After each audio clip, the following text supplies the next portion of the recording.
चलिए नमस्कार दोस्तों, स्वागत है आप सभी का। और आज मैं आपके लिए बहुत ही इम्पोर्टेंट क्वेश्चन लेकर आया हूँ। ये 20 क्वेश्चन है, इसमें आपको बहुत सारे क्वेश्चन एग्ज़ाम में देखने को मिलेंगे। ठीक है, ये हैं वेरी आईएमपी क्वेश्चन।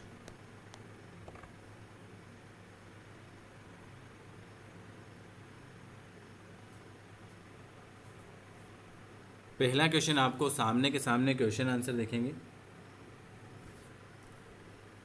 पहला क्वेश्चन आपके सामने है कि 1 किलोवाट घंटे का मान कितना होता है। तो 1 किलोवाट घंटे का मान 3.6 इंटू 10⁶ जूल हो जाएगा।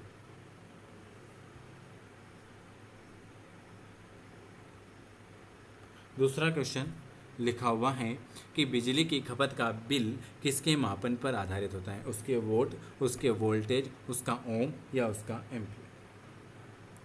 तो बिजली की जो खपत का बिल जो होता है उसके केवल उसके वोल्ट। ठीक है, चलिए अगला क्वेश्चन क्या लिखा हुआ है। ये चैप्टर का जो नाम है, ये पहला ही चैप्टर है आपका। विद्युत चालकता की यूनिट क्या है।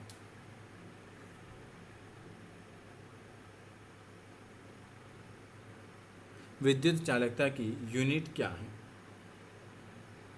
विद्युत चालकता की यूनिट जो हो जाएगी MHO, मोह क्यू। ठीक है, अगला क्वेश्चन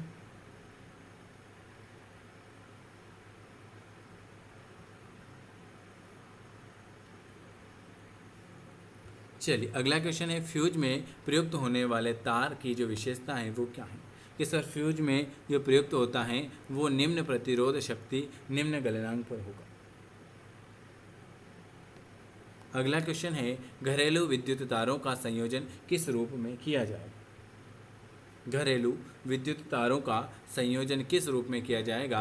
तो समांतर क्रम में। किस रूप में? समांतर क्रम में। अगला क्वेश्चन क्या लिखा हुआ है आपके सामने, ये रहा। अगला क्वेश्चन है, ये लीजिए, सामान्यतः ट्यूबलाइट में कौन सी गैस होती है। सामान्यतः ट्यूबलाइट में आपकी कौन सी गैस होगी। तो आप सभी को पता है कि सर सामान्यतः ट्यूबलाइट में जो है वो आपकी आर्गन के साथ मरकरी वाष्प होगा। क्या होगा? सामान्यतः आर्गन के साथ मरकरी वाष्प। ट्यूबलाइट में कौन सी गैस होगी? आर्गन के साथ मरकरी गैस हो जाएगी। यदि आर प्रतिरोध का तार पिघलाया जाता है और उसे उस लंबाई के आधे भाग तक पुनः ढाला जाता है तो तार की नौवीं प्रतिरोध कितना होगा।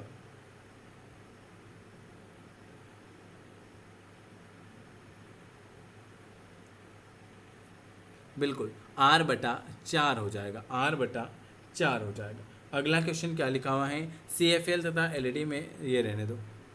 किसी भी अर्धचालक को गर्म करने पर उसका प्रतिरोध क्या हो जाएगा। तो किसी भी अर्धचालक को अगर हम गर्म करेंगे तो उसका प्रतिरोध जो है वो आपका घट जाएगा। क्या हो जाएगा? किसी भी अर्धचालक को अगर हम गर्म करेंगे तो उसका प्रतिरोध जो है वो आपका घट जाएगा।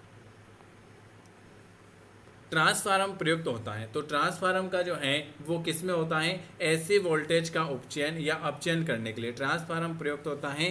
ट्रांसफार्म किस में प्रयुक्त होता है? ऐसे वोल्टेज का उपचयन या अपचयन करने के लिए प्रयुक्त होता है ट्रांसफार्म। मोस्ट आईएमपी क्वेश्चन करेंगे 20 मात्र 5 मिनट में। प्रत्यावर्ती विद्युत धारा को दिष्ट विद्युत धारा में परिवर्तित किया जाता है। प्रत्यावर्ती विद्युत धारा को दिष्ट धारा में परिवर्तित किया जा सकता है। किसके द्वारा? तो वो रेक्टिफायर द्वारा। रेक्टिफायर के द्वारा प्रत्यावर्ती विद्युत धारा को दिष्ट विद्युत धारा में परिवर्तित कर देते हैं रेक्टिफायर के द्वारा। प्रतिरोध R का एक तार बराबर भागों में काटा जाए। प्रतिरोध R का एक तार बराबर भागों में काटा जाए, फिर इन भागों को समांतर क्रम में जोड़ा जाए तो इस संयोजन को तुल्य प्रतिरोध जो होगा वो कितना होगा। प्रतिरोध R का एक तार बराबर भागों में अगर काटा गया है, फिर इन भागों को समांतर क्रम में जोड़ा गया तो इस संयोजन को हम जो कहेंगे R/NQ कहेंगे। प्रतिरोध का मात्रक, वेरी आईएमपी क्वेश्चन, प्रतिरोध का मात्रक जो हो जाएगा वो आपका ओम हो जाएगा। ओम, प्रतिरोध का मात्रक ओम हो जाएगा। किसी भी चालक के सिरों के बीच विभवांतर उसके बहने वाली धारा के समानुपाती होता है। यह नियम जो है यह किसका नियम है?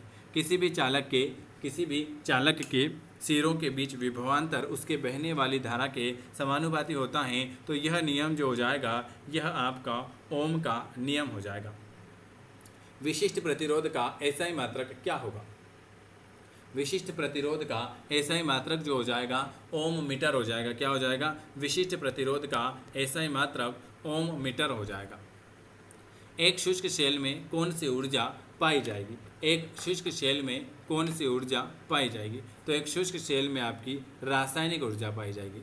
कौन सी रासायनिक ऊर्जा आपकी शुष्क शेल में पाई जाएगी?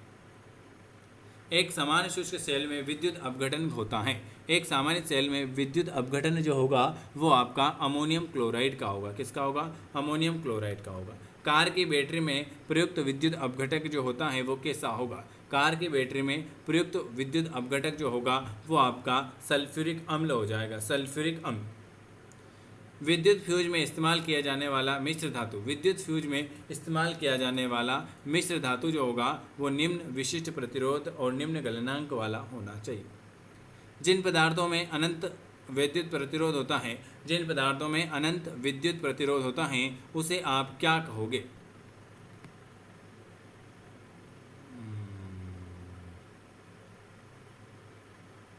क्या भाई, चलो रहने दो।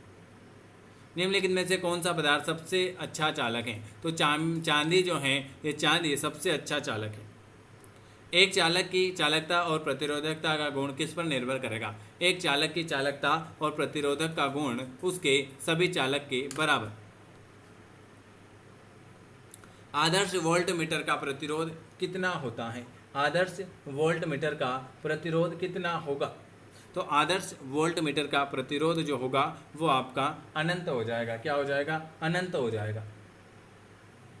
अगला जो है वो पुनर्भरण सेल में किस प्रकार की ऊर्जा संग्रहित होती है? पुनर्भरण सेल में किस प्रकार की ऊर्जा संग्रहित होती है?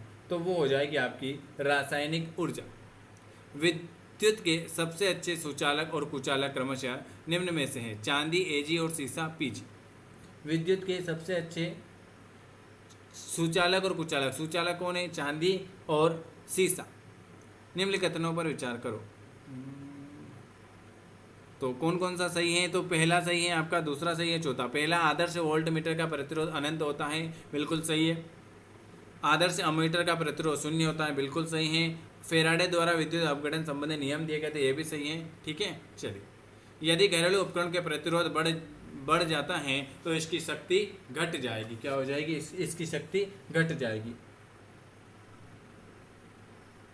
ये आज मैंने आपको 25 क्वेश्चन करे हैं, 25 से 27। जो भी नया है चैनल को सब्सक्राइब कर देना और अगर हमसे जुड़ना चाहते हैं तो इस नंबर पर व्हाट्सअप कर देना। इसके अलावा इस चैनल को ज़रूर सब्सक्राइब करें और आपकी डेली सारी क्लासें मिल रही है। जिनको नहीं मिलती हैं वो और जिनको डेली क्लास में जुड़ना है वो इस नंबर पर व्हाट्सअप कर सकते हैं।